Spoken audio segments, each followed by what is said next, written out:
Hey everyone, welcome back to Mediocre Gamer Man. Today we're going to be talking about Diablo 4. Of course, it just came out, so I wanted to get a video going showing some of the things that I've learned in the short time that I've played. Of course, like a lot of people, I don't have a whole lot of time to play the games. I play when I get a chance. And so these are things that can help you level up fast, get towards the end game, and have fun with the game. A few little things that just make things easier, make things more economical, and keep you from wasting the valuable time that you have. These are my 10 tips and tricks for Diablo 4 Beginner's Guide. So, number one, main story. So, a lot of people have been talking about what you need to do in Diablo 4. Okay. Number one, don't neglect the main story. Okay. But also leave yourself room for some of the side quests. The main story is how you're going to level up for the most part. It's also going to be what gets you to that all important mount and allows you to open up tier 3 and tier 4 once you hit level 50. So, tip that I have here is while yes, do not neglect your main story. Sorry, they're doing an update, so of course my remote's not working as well as it should. Um, so they're doing the current update where they're nerfing and boosting some stuff. So it's kind of roughshod today for whatever reason, but press on anyway. So when you're doing the story, you'll move into each different town, and there will be side quests that are available in each little town. I'm trying to see if there's one that I haven't started somewhere, and they'll be notated by like this color right here, this kind of grayish bluish color, and a exclamation point.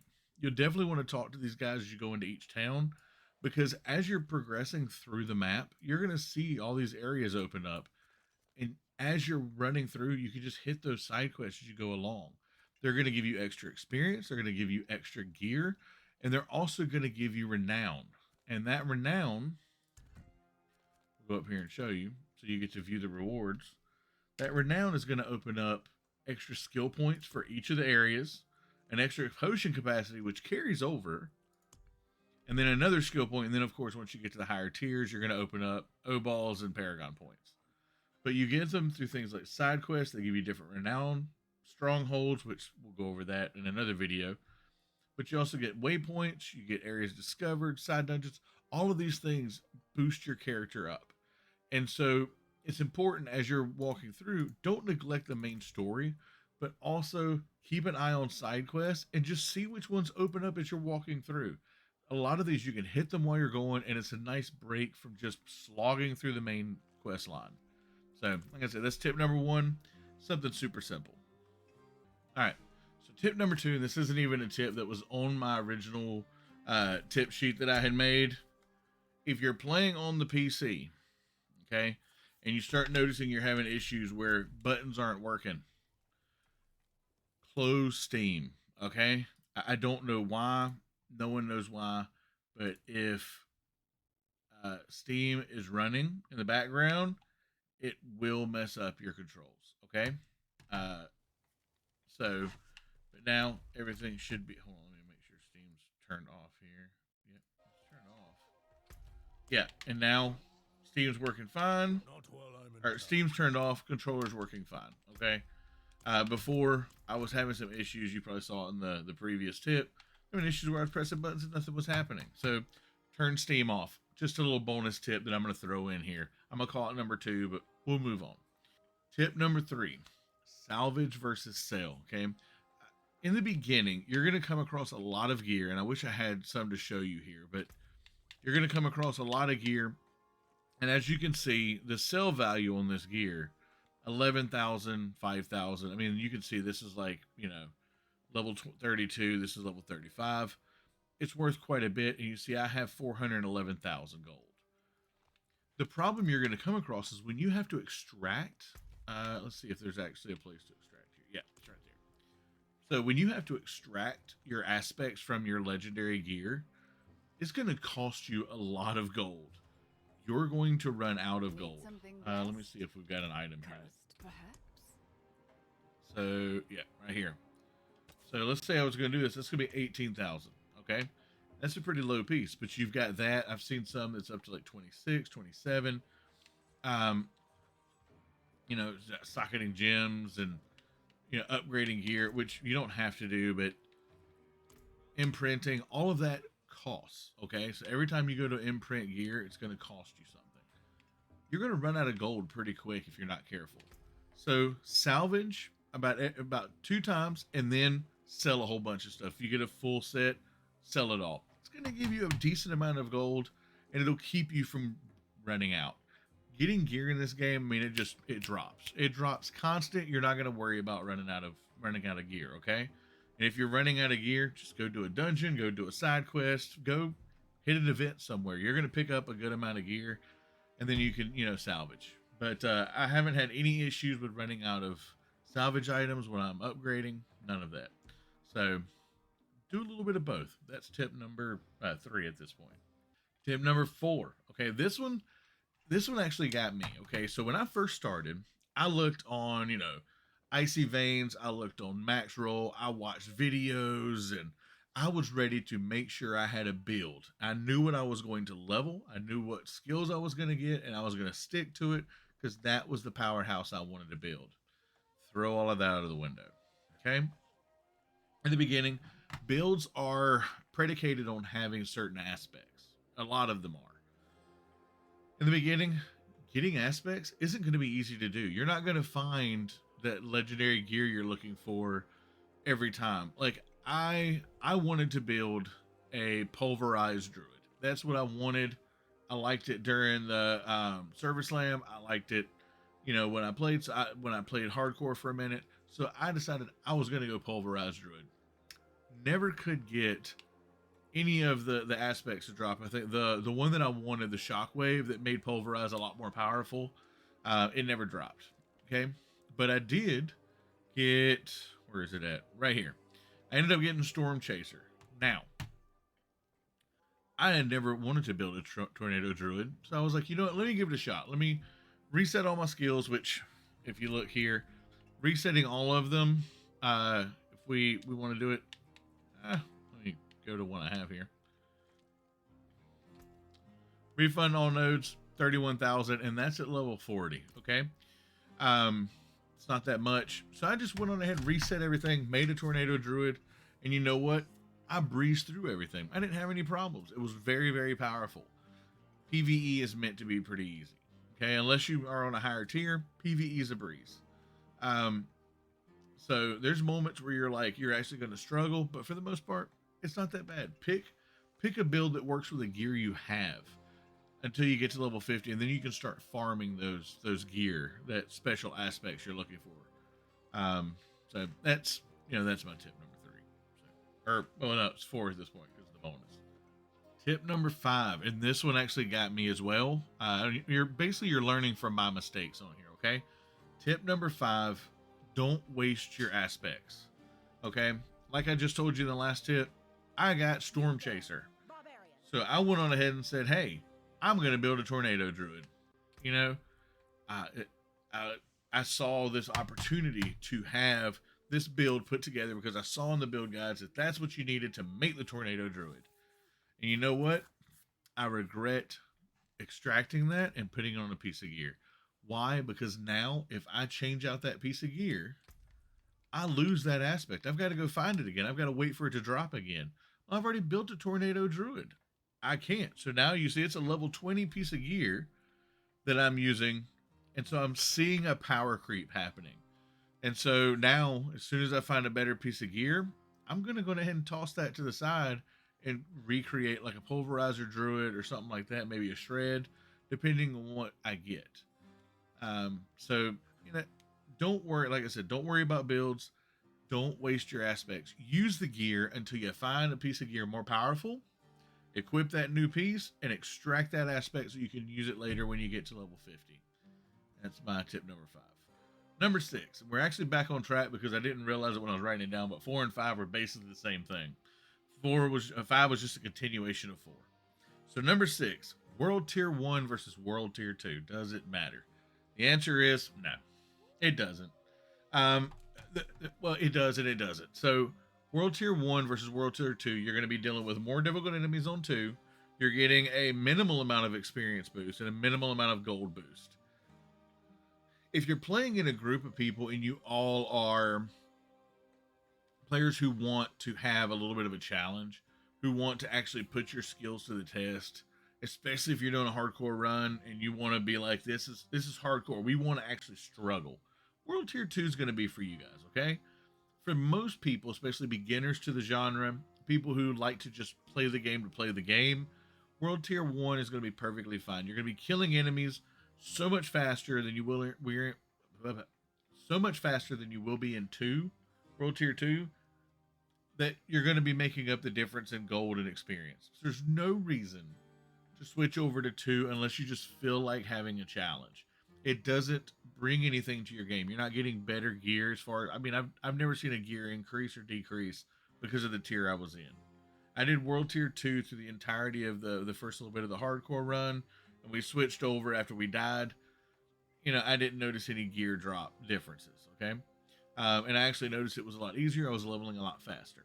So, really, that's my 2 cents for it. I say World Tier 1 is perfectly fine, unless you just want the challenge. And some people are like that. I enjoy a challenge. So, I chose World Tier 2 for some things.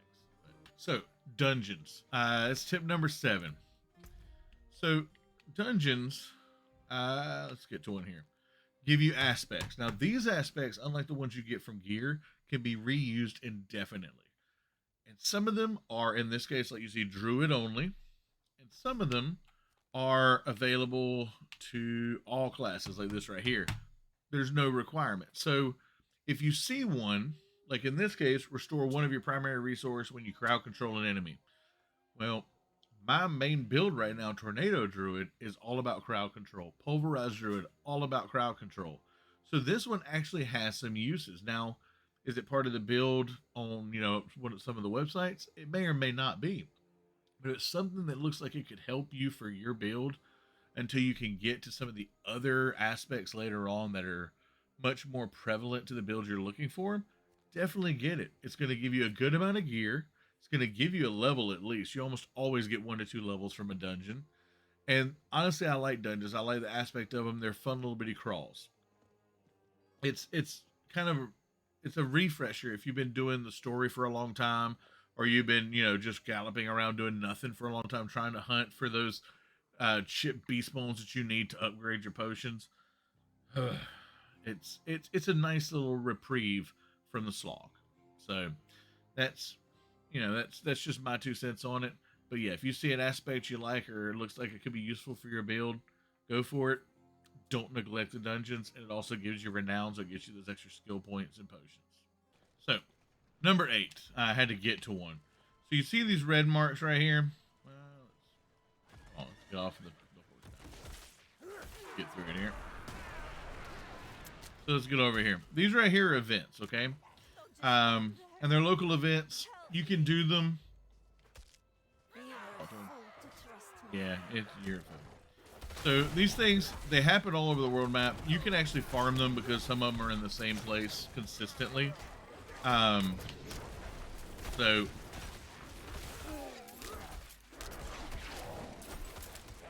they tend to be in the same places, pretty consistent. So you can farm them. They give you a decent amount of gear. If you get mastery on them, there's always a condition that you can get that gives you mastery, and it increases the actual chest that you get at the end. Turns it into almost like a resplendent or radiant version. Don't neglect these. If you see them, definitely do them. You're going to get murmuring obols from them, which are very useful because they can get you. It's kind of like the gamble system, just like gambling with the peddler in Diablo 3. Same principle, and it's super useful for getting aspects because you can pick something like, say, gloves or amulets and, gamble to try and get a legendary piece of gear. So far, every time I've done it, even if I only do it like 2 or 3 times, I tend to get a legendary gear. So I see no reason not to, So, but that's my tip for that. Number 8. Do events. You get constant murmuring obols, which you can actually see down here at the bottom, and you can use those. We'll go and show you the first. There's one in almost every one of the main towns, and they are notated by this right here. So, purveyor of curiosities. You can go try to gamble for some gear. It's always a good idea if you're trying to look for something specific and you have a bunch of murmuring old balls handy. So that's tip number 8. Definitely do events you see them come across. Okay, number 9. Okay, really simple. Do not waste your money on unsocketing gems, on upgrading equipment. Uh, Gems. Like, let's just say with this, I'm going to put this in here real quick. So you see now I have this piece of gear. I want to destroy it. I'm not going to use this piece of gear. So let me go. If I were to go over here to the gems, I cannot do that here. and go to Unsocket, go into the inventory, it's going to cost me 11,500 gold. Okay. If I instead, don't get stuck in the physics. If I instead go over here to the blacksmith and decide to salvage my gear, okay, you go to directly in inventory and you pick that, it gives it right back, free of charge, and I get something from it. So don't waste your money on that. Okay.